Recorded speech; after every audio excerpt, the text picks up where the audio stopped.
please help me in welcoming Mr. Ron Berger to our virtual audience.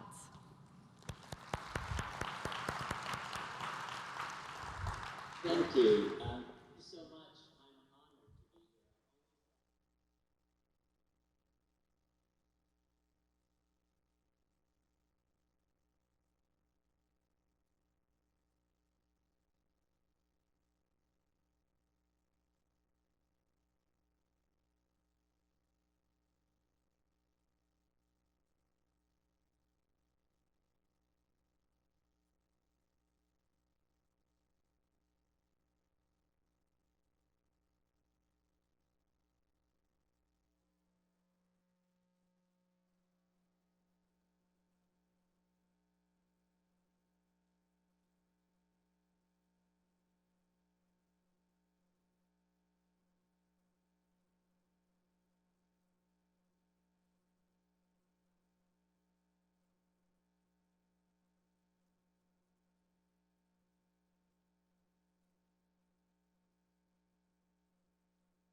Students make, the quality of their work is going to be the measure of how they're seen in the world. So I've been in education for 46 years. And over those 46 years, I have been collecting examples of beautiful work. When I say beautiful work, I don't just mean beautiful aesthetic work. I mean beautiful mathematical work. I mean beautiful economic work, beautiful scientific work, beautiful work in every discipline, vocational work, artistic work, work in architecture. And so I have been collecting work and examples of what kids can do if we can unleash this potential in them. And like the governor shared, this kind of beautiful work is possible for any kids if we build the kind of culture where kids use their minds and their hands and their hearts to do things for their community, to create the best of what they can possibly do. And that the things they create are things they're proud of. We all grew up in places where we were able to be, if we were on an athletic team or on the cast of a play, we practiced hard, or in an orchestra, because we were going to share something great with the world. The games we played, the performances we were in, the plays we were in. If we have that same vision toward academics, that kids are going to use the skills they're learning to build great things, to write books, to do scientific reports, to create things that are of service to their community, they're doing the same academic learning, but they're creating something of value with it, and they care about doing it well. So whether those things are physical things that kids are building, or academic things, or artistic things, once kids realize that they can do something beautiful, something way better than they thought they could, they never can go back to that sense of who they were previously. That they've been a part of writing this book. How can they go back to thinking that they should go back to lesser quality? So it builds a taste and a sort of hunger for quality in what they do. So I am sharing with you here examples of things that kids have created and things that kids have done in service of their communities, just quick images here. And then I'm going to go a little bit deeper to show you what that looks like when kids really dive in. Acts of service, acts of citizenship, acts of civil justice. So let me highlight one particular example. The first example I'm going to highlight for you comes from Moscow, Idaho, from a small school where fourth grade kids were paired with a local animal shelter. This was an animal shelter where the animals may not stay alive if they were not adopted. Each of those kids was paired with a particular dog or cat or rat, you can see in this picture, and their job was to draw a portrait of that animal. This is the cat Freddie Mercury, obviously. And they, in addition to doing a portrait of this animal, they also wrote a poem about the life of this animal. In order to do this, the kids had to learn how to be really good scientific illustrators and artistic draftspeople, because these portraits are incredibly beautiful. They also had to learn to be poets. So when they wrote the story of these animals, the poetry they wrote about them was powerful. This is the story of Bella, a dog that Jack had virtually adopted to write this poem about, and about how Bella was left at the shelter and is hoping someday to be taken home. And this is fourth grader Jack's portrait of Bella. Now, the reason that these portraits are so beautiful is twofold. Number one, there was a motivation for kids to actually do this work really well. They weren't doing it for just a grade or a test score. They were doing it to save the lives of these animals. And so they created posters with a picture of these animals and the poems they had written about the lives of these animals. And these posters were put up all over the town, in Moscow, Idaho, in laundromats, in supermarkets, in waiting rooms for the doctors or the opticians. And so people were sitting and waiting and reading these poems and seeing these faces of animals that were so compelling and that could be adopted. And soon the school started to get calls that Reagan had been adopted, that Freddie Mercury had been adopted, that Bella had been adopted. And the kids would cheer and they would cry and they would realize the work they did actually ended up saving an animal's life, that there was a purpose to do their writing beautifully, to do their illustration beautifully, because there was a noble purpose for what they did. The other reason that this work is so well done is that it wasn't done in one draft. That, as the governor mentioned, part of learning is to try things and fail and get better and get better and get better as you go through multiple drafts, because that's the way our work in real life is done. So I'm going to pause from my slides for a moment and show you a 5-minute video. This is a video that also is about a piece of work that was done by a student in Idaho, this one in Boise, Idaho, and it's done by a first grader. This young boy was named Austin, and I was so impressed with when I was in Austin's classroom with the work he had done to make his own drafts better and better with the help of his friends, that I have since carried that work around with me around the country and shared it. And this is a video of me sharing that work with a group of students. So I'm going to pause now and we're going to watch that video, which people know as Austin's Butterfly.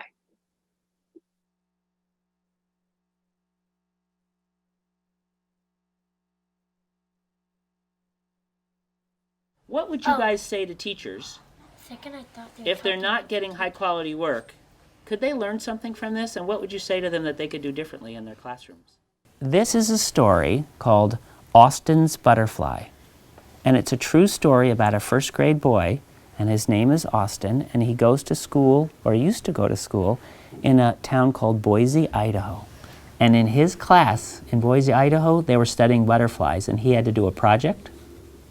His job in first grade was to draw a butterfly, and this is the butterfly that he picked. Austin had to use this photograph as his model, and he had to draw an accurate scientific drawing of this butterfly.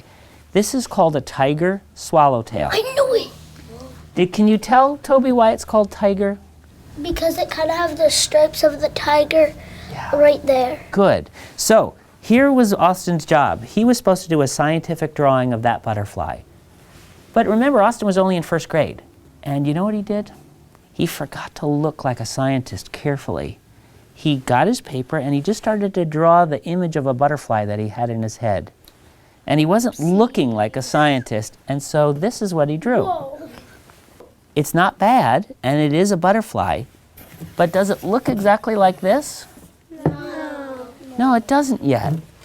It doesn't look exactly like this yet. And so they didn't look at this and say, "Good, Austin, you're done." They said, "Austin, good start.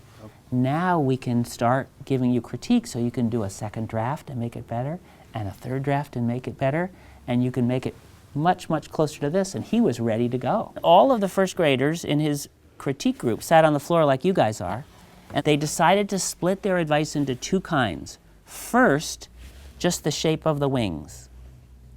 And then when the shape was right, they'd give him advice about the pattern inside the wings. Alia, what would you say? You can make it much pointier. Good.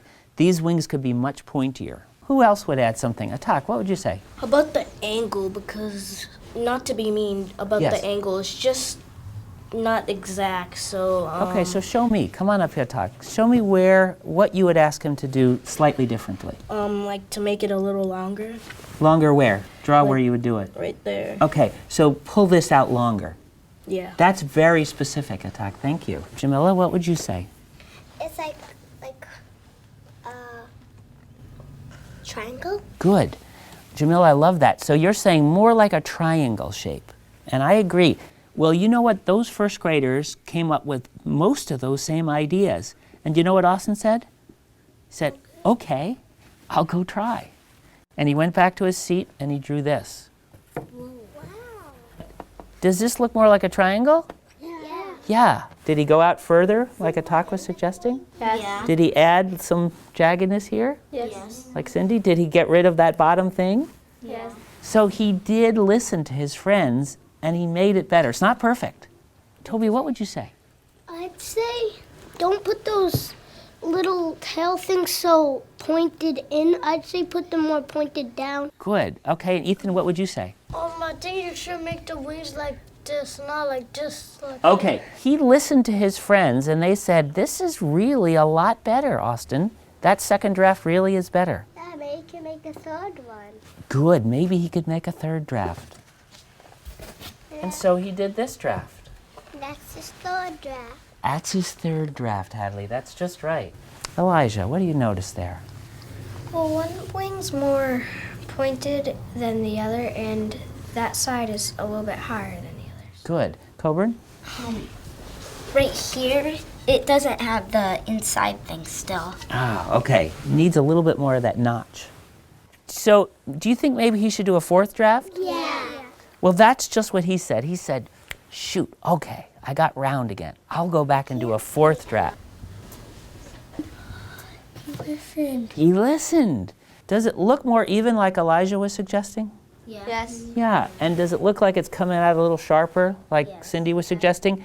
And like Attack was saying, it's a little, the angle looks a little better. So now Austin was feeling really good. He said, am I ready to add some pattern? And they said, okay, why don't you try adding some of the pattern? And he did. He's good at it. He is so good. And then they said, Austin, you're ready for color. Let's look at his last draft. And what do you think? Did it come out really good? Yeah. Yeah. Actually looks way. What do you think about how much progress he made? And Tak, what would you say about his progress? He made like a lot of progress. He persevered doing it. His friends were honest with him. What was it about the kinds of advice that they gave that allowed him to get better each time? Hassan? Well, they told him what was wrong about it. Did they say it's just wrong, or were they more specific than that? They were more specific, but they weren't mean about it. Great. Hadley. He made 6 drafts. And so is that something that other kids should learn from? What should we learn from that? We can make other drafts if it's not right. Good. So if it's not right, you can keep doing more drafts to make it better. You just don't use things in your head. You want to use a sharp eye. Good. He used the eyes of a scientist. Great.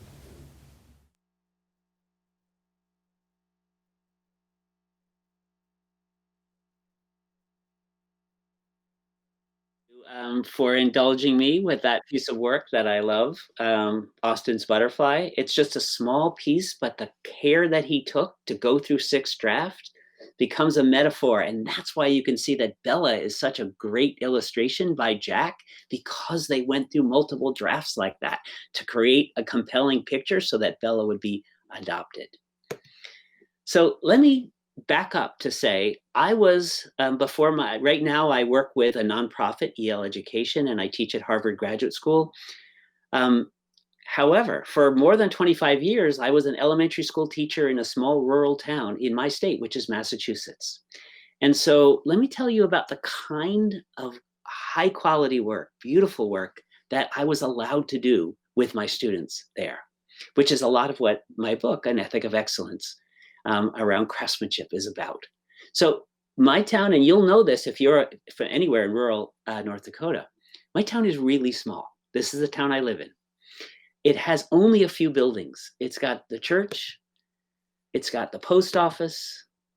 It's got the town hall. It's got a tiny library with no plumbing. And it's got the one business in town, which is called the Shutesbury Athletic Club. This is up in the hills of Western Massachusetts. It's called the Athletic Club, but there's no treadmills or elliptical trainers or weights in this building. This is just a bar in the middle of the woods that plays country music. And that's really the only business we have. And then there is just this school. It's an elementary school, and then the kids get bused to a regional secondary school. And I was teaching there for more than 25 years. One of the blessings, before I leave that, we have one more building in town which is important to share, and that's our volunteer fire shed. So I'm sure this is true for many of you in rural North Dakota, but we have no fire department in our town. We have volunteer firefighters. And because almost every single person in my town under the age of 55 is my former student, because I taught there for so long and I was the only upper grade teacher, that means the entire fire department in my town are my former students. And so when I care about their ethic of excellence, their sense of quality, that the work they do really matters, it's because my life depends on that. My life is in the hands of my former students. And I can share, for example, that my wife had a serious accident and the first responders were all my former students. And if you think, if someone you loved needed first responders and it was your former students that showed up, who would you want those people to be? You would want them to have the highest standards of the things that the governor talked about, courage and compassion, and highest standards for the work that they did. And they did that. I could count on my former students to have an ethic of excellence in everything they did. And so I feel blessed because my entire community is filled with the people that I worked with as students, and that they have that craftsmanship in what they do. One of the blessings of being in a rural town for me is that there basically is no government. Our entire government is a town meeting. We meet once a year in the gymnasium of the elementary school and we argue about what to do for the town. So when the state asked the town to do an amphibian census to figure out what amphibians live in our town, we had no money in our budget to hire a herpetologist or a naturalist, an expert to go out. So we turned 3rd and 4th graders into amphibian experts. And those kids went during school and after school and on the weekend into all the wetlands in town and collected larval and adult amphibia. And they photographed these amphibians and they weighed them and they measured them and they built a data set for the state of every possible amphibian they could find in our town.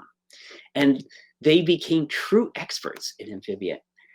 And when they sent their data to the state of Massachusetts, they got a letter back that said, "Dear 3rd and 4th grade herpetologists, you sent the biggest data set of any community in the state of Massachusetts."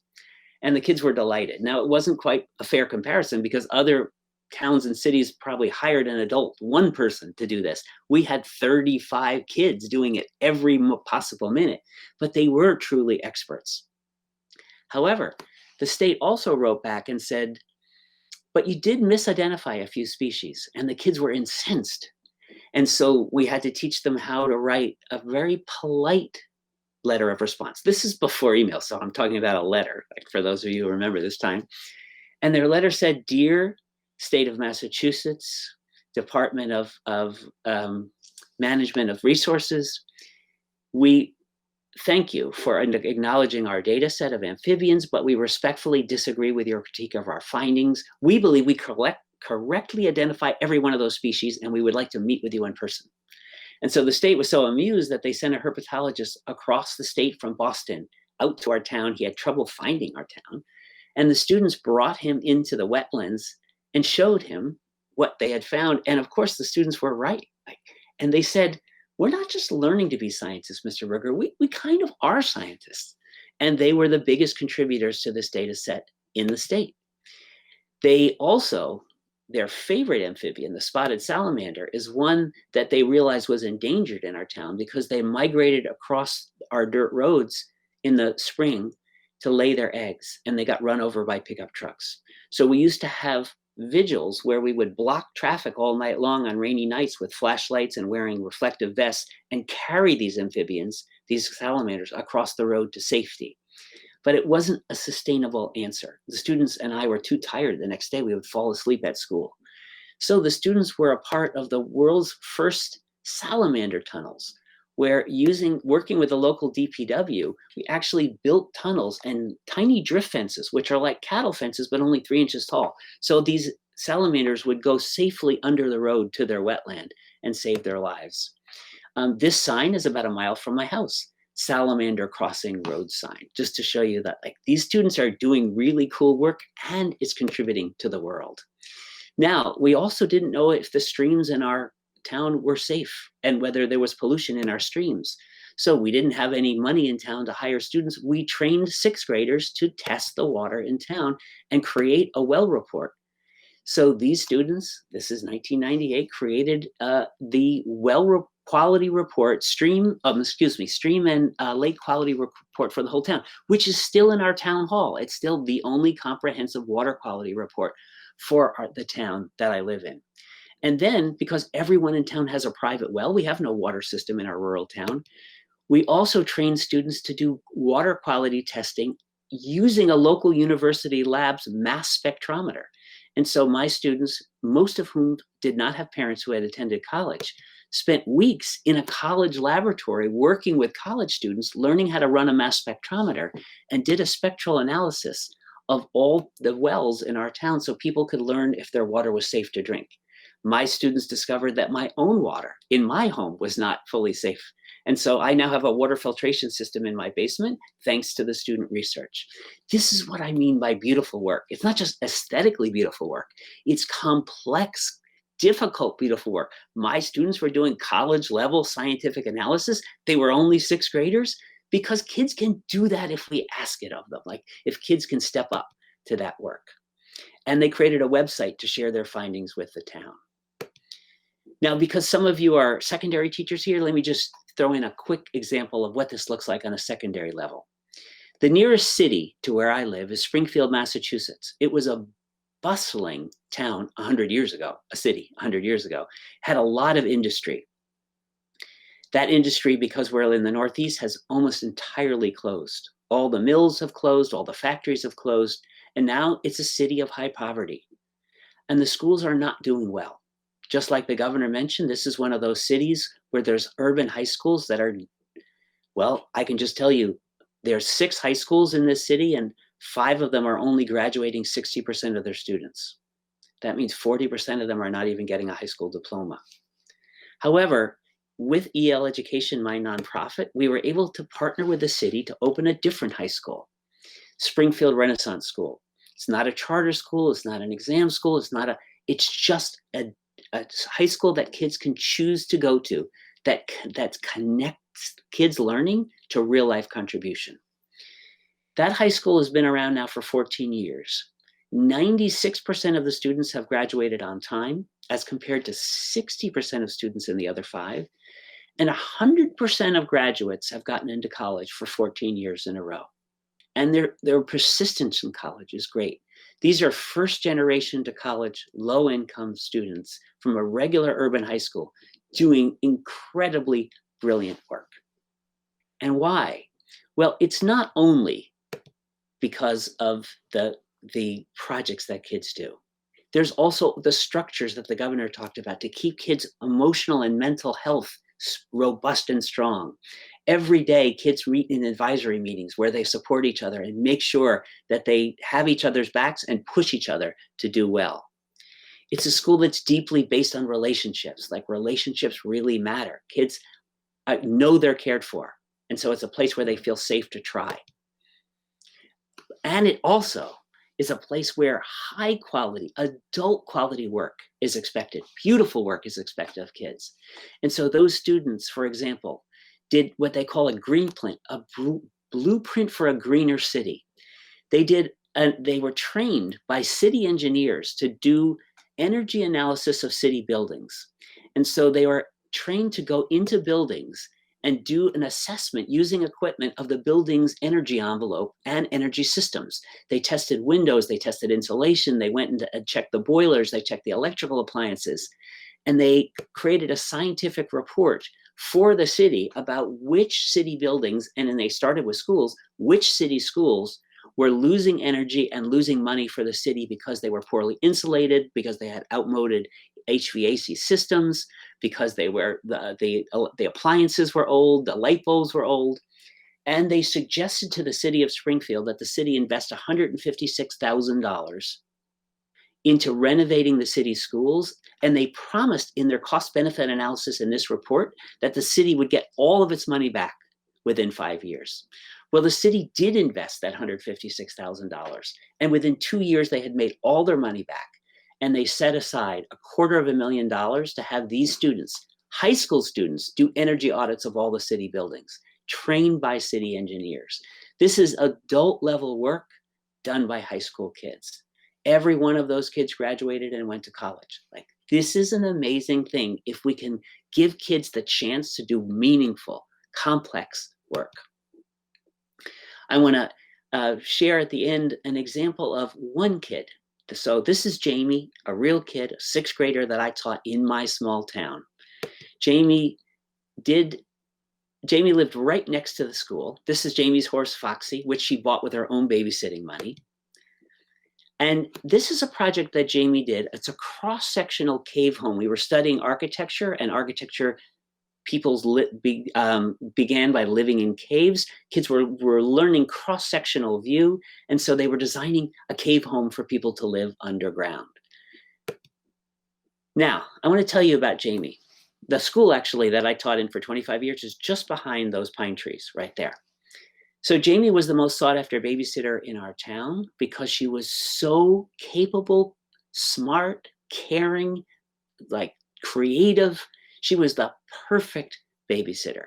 In everything in real life, she was a success. She bought Foxy with her own babysitting money and maintained it by babysitting in the community and helping her mother. She had a single mom, ran a daycare out of their house.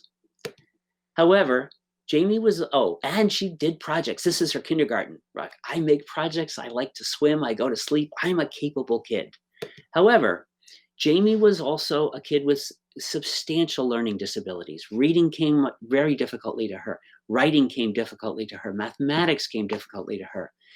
And she, in many schools, she would have been outside the mainstream classroom or even in another school. Jamie came to me when she was a first grader and said, Mr. Berger, my brain doesn't work right. And when I get to have you in sixth grade, I can't do the projects that you did with my brother. But we kept demanding high things of Jamie and giving her support. This is her as a first grader when she published her first book. Now, in fifth grade, when she did this cave home design, it was not very good. She didn't understand above and below ground. She didn't understand figure ground. It was a very weak first draft. And she cried when she finished it. And she said, I don't want it put up for critique. I don't want it put in front of my other kids. I'm ashamed of it.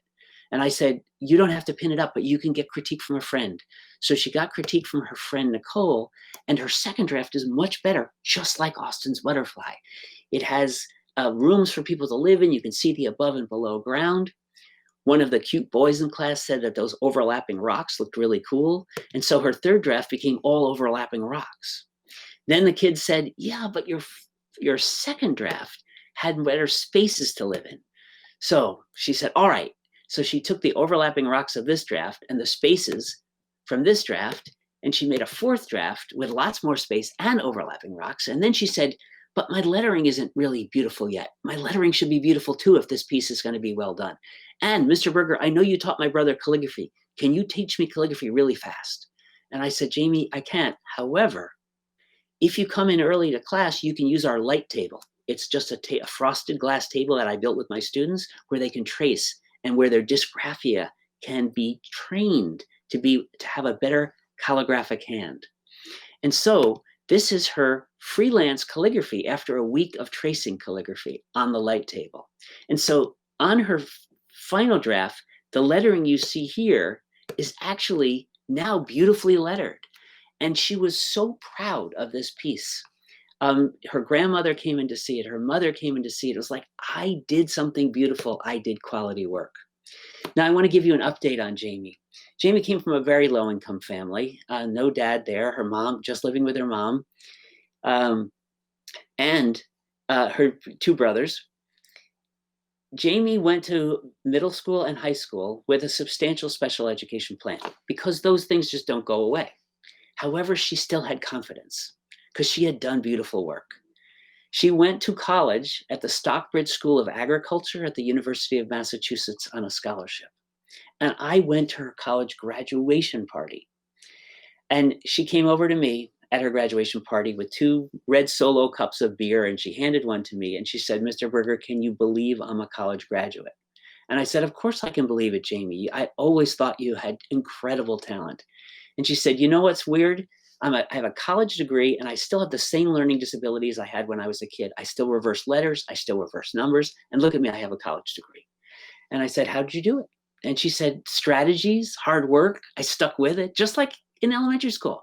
Like I just worked harder. I can do that work well." And I want to give you an update on Jamie because now it's 30 years later. And I want to tell you, because I live in a small town and I know what every student is up to. Here's Jamie with her 2 brothers at 40 years old. And Jamie finished college. She manages a horse farm and she is a champion rider. Her daughter is a champion rider. And she also works with adults with disabilities. I couldn't be more proud of who Jamie turned into. And it wasn't because she was considered gifted as a kid. She was considered a kid with learning disabilities. And yet she stuck with it. She did beautiful work. She got her confidence together. And she's had a beautiful life. So this is why I believe in beautiful work. There are so many Jamies out there that can have terrific lives no matter where they're starting by realizing that the first draft of your life isn't where it ends. You can do better and you can do better and you can do better by getting kind and specific critique from everyone around you.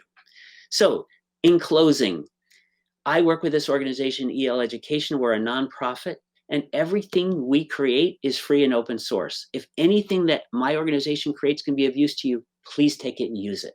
We have a free and open literacy curriculum for kindergarten through 8th grade.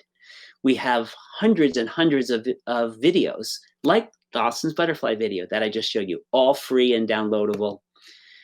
We have many books that I'm a co-author with that we can't give away for free, but all of the information is also online. And we have the world's biggest collection of beautiful student work that you can download. So if anything we've created can be of use, it's all free, it's all there for you. I thank you for your time. I thank you for being educators and leaders in this work. I hope you can share my passion for the fact that if we give kids the opportunity and the push and the support to do beautiful work, it can transform who they are and transform sort of their whole life path. I appreciate you for this, and I wish you a great day at the summit. Thank you.